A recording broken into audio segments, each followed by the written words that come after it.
ही वस्तुस्थिती आहे, कारण मी पण त्यांचं काम जवळून पाहिलंय. अतिशय मेहनत घेतात या खात्यामध्ये. आपण जे म्हटलात तेच मला या ठिकाणी सांगायचं होतं. जसं आता आपल्या रेशनिंगच्या व्हिजिलन्स कमिटी आहेत, कारण मी सुद्धा पूर्वी या कमिटीवर काम केलंय आणि आम्ही त्यावेळेला सरप्राईज व्हिजिट करायचो. कलेक्टर असायचे आमच्यासोबत, चॅरिटी कमिशनरचे अधिकारी असायचे. जी पण चॅरिटी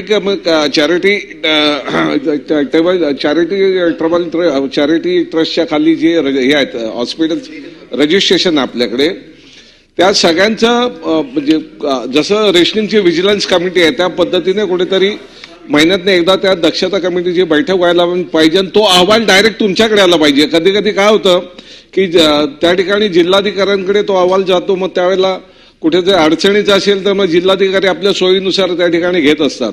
आम्ही अनेकदा ज्यावेळेला व्हिजिटला गेलो त्यावेळेला तर त्या ज्या आपल्यासाठी राखीव असलेल्या कॉर्ट्स होत्या त्या तर इतर लोकांना दिलेल्या होत्या. कधी कधी ते आम्हाला जुमानत नव्हते. आम्हाला मग कधीतरी मग आम्ही पण आमच्या स्टाईलने ज्यावेळेला बोलायचो त्यावेळेला ते अधिकारी तयार व्हायचे.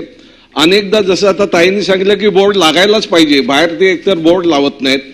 आणि दुसरी गोष्ट, जर आपल्याला त्या कॉर्ट दिल्या त्यांनी तर फॅसिलिटी देत नाहीत. म्हणजे एकतर एसी नसतो तिथे, कुठेतरी कॉर्नरला अशा 3-4 कॉट लावून ठेवतात. एखादा डॉक्टर गेला तर गेला, एखादा वॉर्डबॉय गेला तर गेला, आणि फार मोठी आम्ही तुमच्यावर मेहरबानी केली अशा थाट्यामध्ये त्यांना त्या ठिकाणी ट्रीटमेंट मिळते. त्यामुळे जसं मी मगाशी म्हटल्याप्रमाणे जशा रेशनिंगच्या व्हिजिलन्स कमिटी त्या आमदाराच्या खाली नेतृत्वाखाली असतात तशा विभागवार त्या ठिकाणी असल्या पाहिजे. त्याच्यावरती आमदाराच्या मार्फत मॉनिटरिंग व्हायला पाहिजे.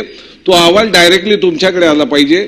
नंबर 1. नंबर 2 की अलीकडच्या काळामध्ये आता केईएम वगैरे सारख्या हॉस्पिटलमध्ये 6-6 महिने ह्या योजनेची बिलच गेली नव्हती. त्यांनी ऑपरेशन करणंच बंद केलं होतं. म्हणजे केईएम असेल, नायर असेल, या ठिकाणी बिलच गेली नाही, त्याच्यामुळे ऑपरेशन होत नव्हती.